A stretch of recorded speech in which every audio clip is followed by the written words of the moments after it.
I've seen a couple of posts on Stack Exchange where developers are facing problems when using Lightning Combo Box inside a Lightning data table. So I thought I'll address those issues today. First things first, even though the Lightning Combo Box component looks like a dropdown, it is built differently than the standard HTML select tag. The select element in HTML5 is an interactive content element, meaning that it requires user input and it renders above all the elements when active. Very similar to how the right-click context menu in your browser renders on top of all the elements. Lightning Combo Box, on the other hand, is a custom element. Once rendered on the browser, it's just a bunch of non-interactive HTML elements like div, span, and so on.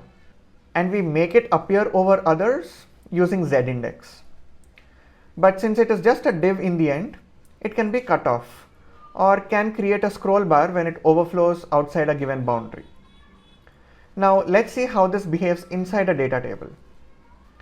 Here I have a data table that shows some columns, and one column has a dropdown. To render this dropdown, I have used a custom data type. And in the template file, I use the combo box base component. The first problem is nothing happens when I click on the combo box. You may feel it doesn't open, but once you inspect element, you can see that clicking on the combo box in fact expands it. The SLDS is open class is automatically added.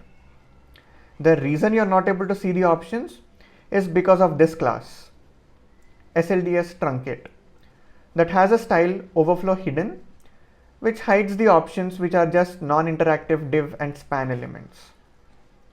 Now if I change the setting from clip text to wrap text, the dropdown now shows, as the class now changes to SLDS -8, which in fact doesn't have an overflow style.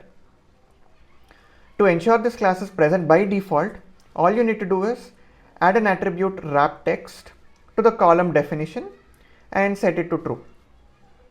Now comes the second problem, which is when I expand the combo box and there are a large number of elements, it adds a scroll bar to the entire data table. And it's actually most evident when you use the bottommost row. And in some cases, you even see a double scroll bar, one for the table and one for the options itself. You would be tempted to fix this by overriding the overflow styles and set it to visible instead of hidden.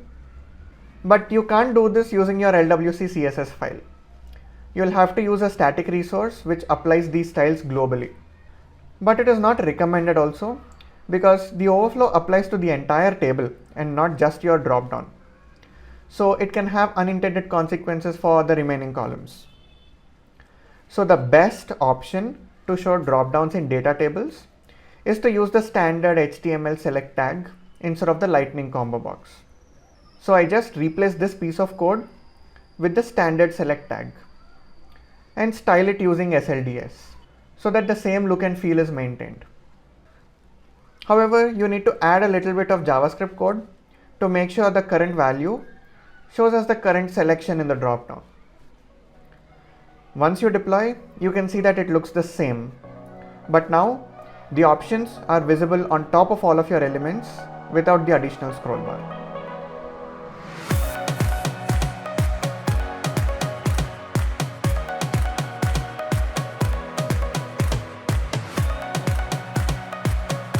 One of my favorite features in Winter 22 release is expose events in the Lightning App Builder. Yes, as part of dynamic interactions, you can define the events for the Lightning pages and expose those events in the Lightning App Builder. The administrators can configure and set up interactions between the components. Are you eager to learn how to do that? Let's dive in. We can establish communication between Lightning Web Components using Lightning Message Service. Let's check an example in LWC Recipes. Here in this Message Services tab, an LMS Publisher web component has a list of contacts. When we select a contact, it publishes an event received by the components already subscribed for the event. When I select a contact, you can see that the subscribed components display the contact information. With Winter 22, With dynamic interactions, an administrator can now configure the target lighting web components that can receive the event. Let's see how. Here I have a data table and a contact info component.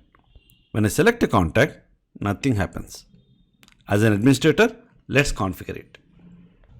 I have defined a custom event for this data table component and exposed it for the Lighting App Builder. That's why you see a new interactions tab in the properties. We'll look at the code shortly. Now, as an administrator, I can choose a target component that can receive the event. Let's go to the interactions tab and add an interaction. Select the target component. In this case, I can select the contact info. This component has exposed public property. We can set this property with the property value received through the event. That's it. If you want, you can add one more component which can also take this event. You can do this by adding one more interaction.